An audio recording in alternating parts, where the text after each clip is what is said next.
Good afternoon to our mayor and others gathered here today. I want to thank you all for coming out to help us share the important information with the community involving our officer-involved shooting. First, I would like to give an update of Officer Brandon Haley's condition. As you know, Officer Haley was shot in the line of duty nearly 2 weeks ago. He has only been with an LMPD officer for roughly a year and a half. Officer Haley is still recovering at the University Hospital. I am grateful to be able to share with you that Officer Haley's condition is improving, and he is no longer in critical condition. We're incredibly grateful that he was not killed that night. Officer Haley is fighting to get stronger each day so he can rejoin his fellow officers as we work towards the goal of keeping Louisville's communities as safe as possible. Officer Colin Bellato, who pulled Officer Haley to safety, remains on administrative leave. We are also proud of him for assisting Officer Haley that night. We are also profoundly appreciative of the community support for Officer Haley, Officer Bellato, and LMPD as a whole. Again, I thank you. To be clear, the individuals involved in this incident not only critically injured Officer Haley, but they also endangered Officer Bellato's life. And they placed everyone in that neighborhood in danger by repeatedly shooting in a densely populated area. As a reminder, LMPD recently transitioned to a new protocol as it relates to officer-involved shootings. The changes were implemented to help provide greater transparency to the public, giving the community clearer guidelines on what they can expect after an officer-involved shooting, and provide a process that is consistent. LMPD's Public Integrity Unit will take the lead in officer-involved shooting investigations. As part of our new protocol, we will release body-worn camera footage in a timely fashion. The public can expect the release of the video within 10 business days after the shooting. I repeat, 10 business days after the shooting. A copy of the case file will be turned over to the Commonwealth's Attorney Office for determination of final disposition. A copy will be provided to the Kentucky State Police for a thorough peer review. A copy will also be provided to to our Louisville Office of Inspector General in compliance with our existing Memorandum of Understanding. 30 days after the public released the body-worn camera footage, an update will be provided to the media regarding the status of the case. And we will continue to provide 30-day status updates thereafter. Each case is different, therefore timelines in the investigation process will vary. Lastly, I will personally supervise these investigations. Now I will turn it over to Deputy Chief Paul Humphrey. He will walk us through the body-worn camera footage from the shooting.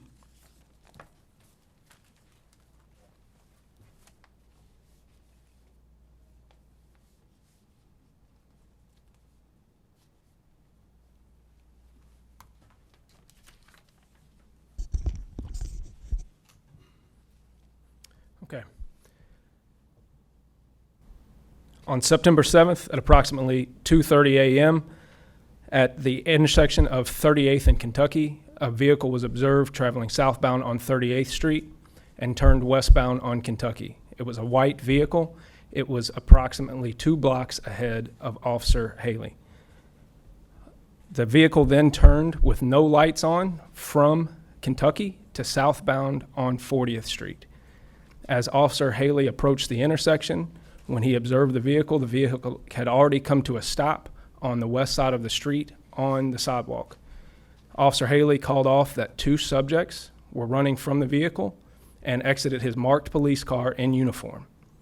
At that time, when he crossed the street, gunfire started being shot at him from across the street in a house just beyond the car. He is almost immediately struck by gunfire and falls down. At this point in the video is when his audio will begin in the video.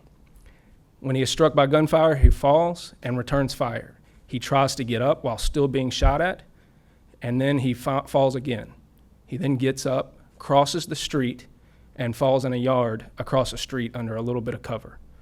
As Officer Bellotto, who was several blocks behind him, approached him in the grass and tried to assess his wounds and ask him about his injuries, the subjects in the house began shooting at them again. Officer Bellotto began to drag Officer Haley to cover while attempting to assess his wounds and communicate to responding officers. As he did this, the subjects continued to shoot at them. Officer Bellotto returned fire. Officer Bellotto's shots will be the last two shots that you hear.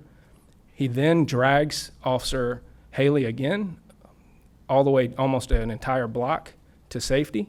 Part of that he's doing on his knees, dragging Officer Haley, and then he gets up and is able to pull him the rest of the way. When they reach the alley just east of the location, he is able to begin communicating effectively with responding officers and assessing the wounds. You will see him pull out a medical kit, and he will begin to treat Officer Haley right there at the scene. Officer Haley is shot in the chest, and Officer Bellotto pulls out what is called a chest seal. One of the risks of being shot in the chest, beyond just bleeding or damage to organs, is a condition called tension pneumothorax, which means that air goes in the holes on the outside of your chest and begins to fill your chest cavity, putting pressure on your lungs and heart, and can cause death that way also. So Officer Bellotto places 2 chest seals on Officer Haley right there at the scene. This is a piece of equipment that we issue and train officers on, as well as tourniquets and other medical equipment that you've seen officers use in the field before. As other officers arrive, they begin to assess the scene, and it is determined that they are going to put Officer Haley in the back of a police car for transport. They put him in the back of the police car and transport him to the University Hospital. As more officers arrive,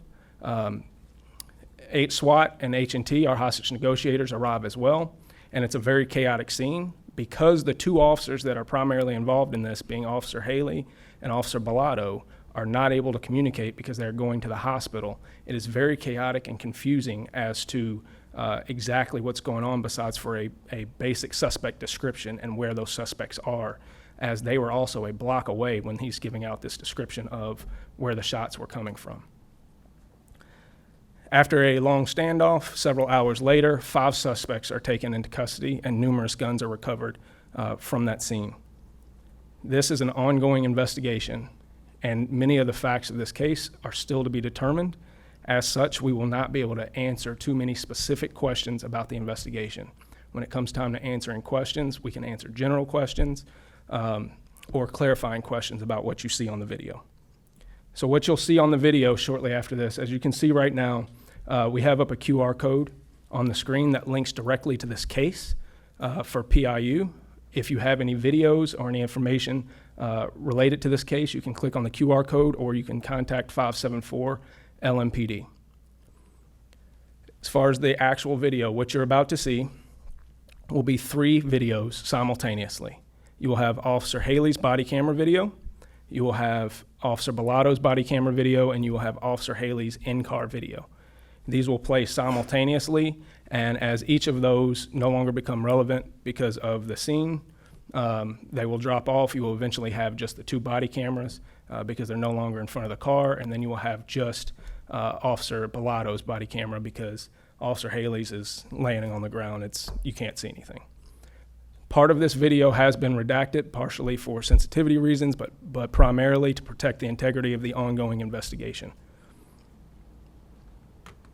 There is some graphic scenes in here, but have mostly been blurred out, as well as some information that has been blurred out to protect the integrity of the ongoing investigation.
Okay?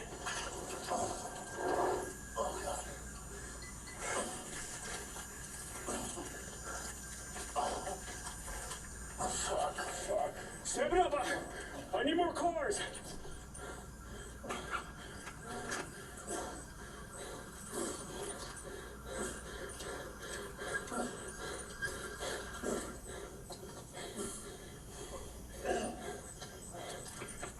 Hey, watch it. This sounds like, I believe the shots came from the house up there. Stay with me.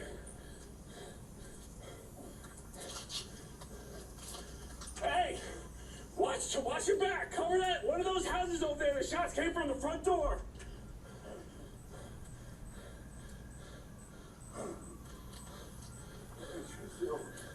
I got it.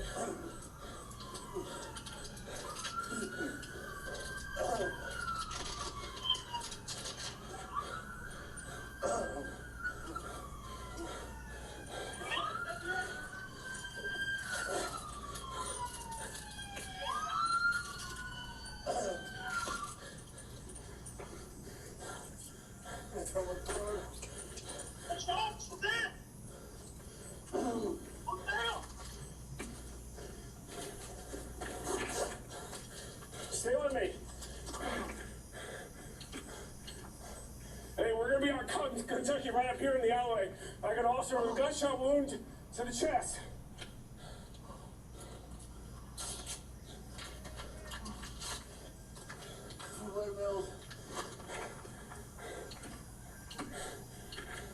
Get off it. 2 black males.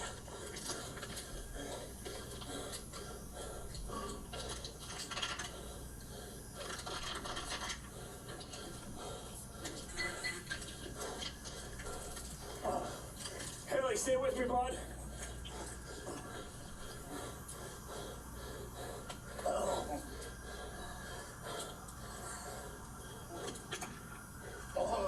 I'm right here in the alleyway on Kentucky, half a block down from 40th. I can see your vehicles. I got chest seals on both sides. Come on. Stay with me, bud.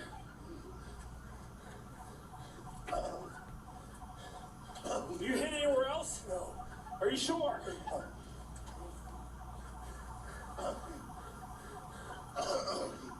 Just stay with me.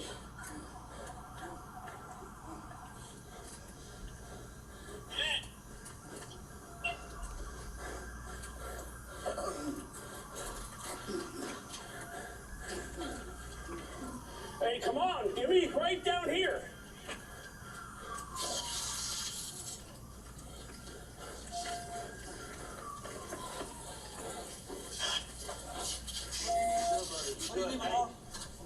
You're good, you're good. Somebody get it back. Bring it back, bring it back, bring it back.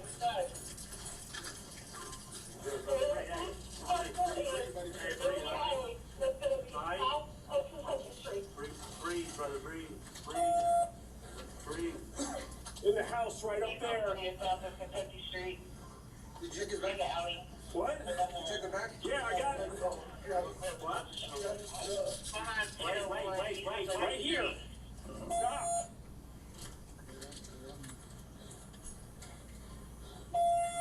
Somebody watch the alley.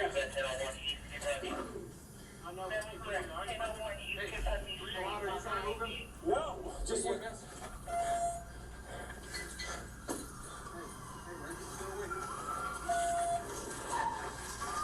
Let's go. Can we get your car? We gotta go. Let's go. Get it open, Sarge. Get in the car. Get in the car. Get in the car.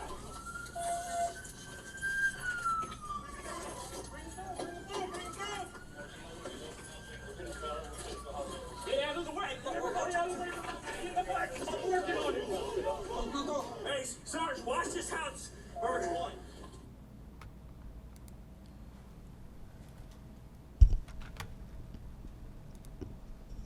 Okay, before it goes into this next part, I want to explain a couple of things. One, understand the way that's set up. It's very confusing. Think about how confusing that was to those officers out there being shot at that time.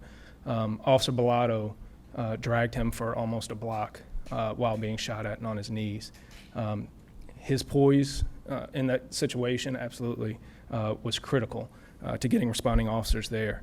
What you're going to see next will be a slow motion view showing you right now. What you see is highlight at where the car is, that it has no headlights on. You'll see its tail lights come on when they activate their brakes prior to turning onto 40th Street.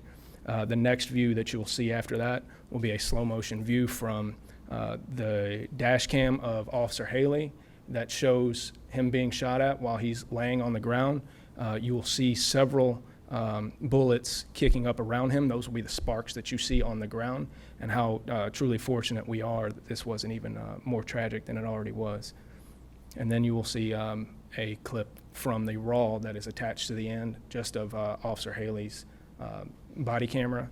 All of that will be attached to the video that is placed on the internet.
So, like I said, we're very fortunate that this wasn't much worse than what it was.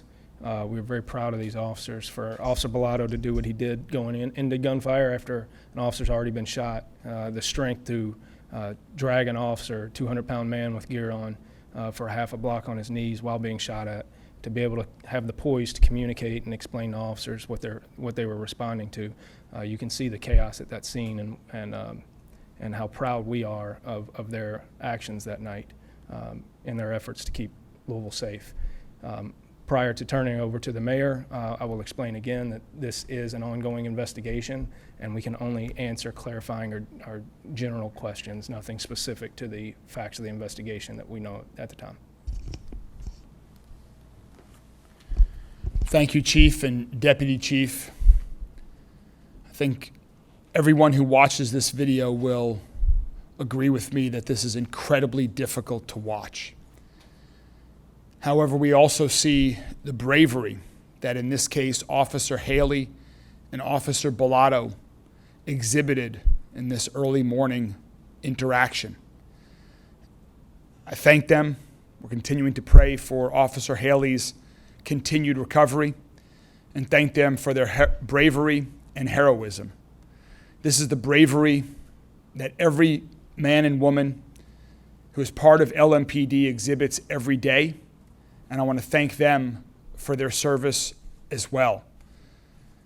We have a lot of work ahead of us to do as a police department, as a city government, as a city, but we are working hard every day to make our city a safer city.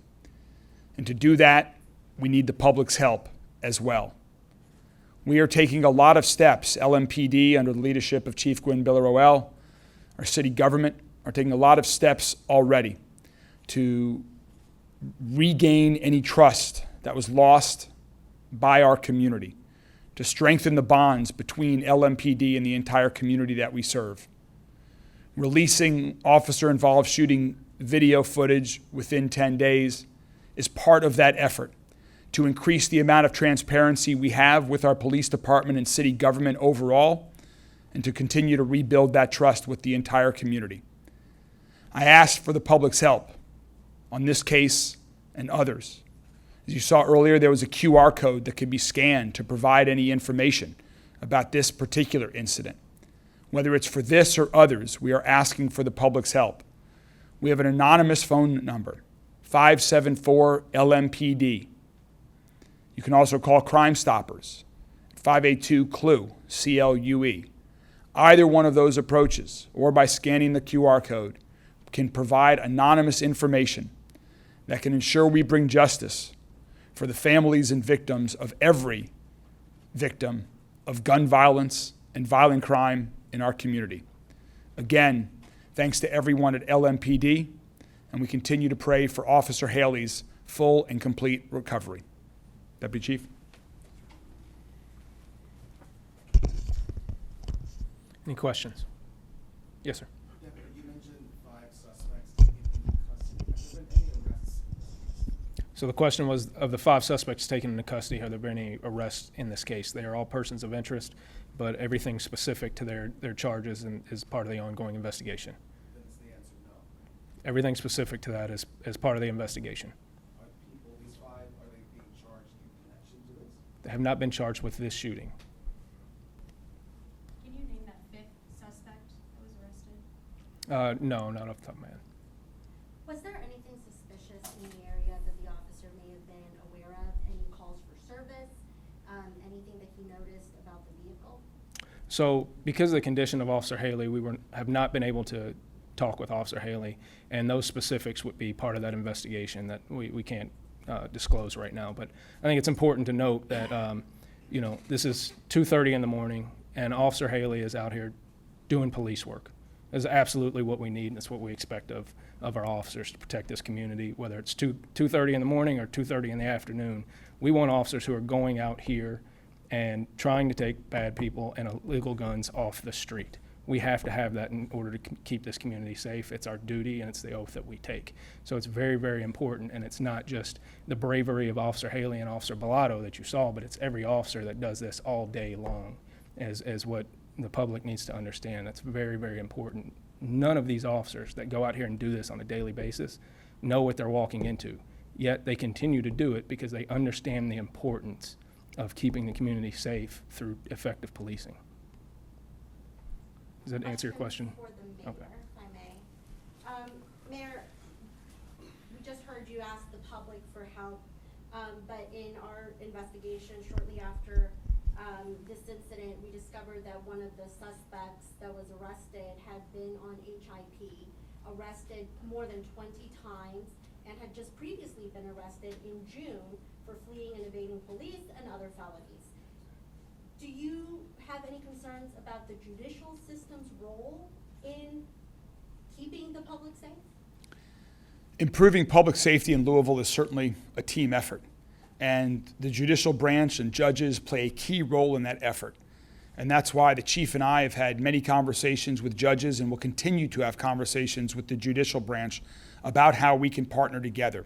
We, without a doubt, need their assistance to ensure that those who are using illegal guns and causing harm to others need to be consequences. And that's the role of the judicial branch. And so we are having conversations with them. We want to make sure they are aware of, not with respect to any one particular case, but in general, what is going on in our city, what is driving a lot of the violent crime in our city. We will continue to have those conversations with them. And yes, the judicial branch plays a very important role in ensuring that our city continues to reduce the amount of gun violence that we're seeing today. Colonel Humphrey, you might not know offhand the name of the fifth suspect. Do you know by chance what they're charged with? I can't speak on that right now. So, Do you think this car led officers to this block? the question was, do I think the car led officers to this block? I have no clue, no way of predicting that right now. Couple more guys. I don't know if this is what Natalia's question. Do you know why Officer Haley was initially pulling the car over? We do not. That's part of the investigation, and like I said, due to the fact that Officer Haley is in the condition that he's in and unable to speak, we're not able to get that information as far as why he may have been looking at that car prior to this incident. Can you talk about the weapons you took out of the house? Correct. He didn't pull the car over. And just as a point of clarification, he did not actually stop the car. The car stopped on its own. He never activated his police lights. He was in a marked police car. He did park under a street light. He was visible as a police officer in uniform at that point when he got out of his car, but he did not actually make an attempt to stop the vehicle. Last question. About So- how long do ballistic testing take? Because obviously there's gunfire, and that is probably part of the investigation. You probably can't confirm that, but how long do we expect to know?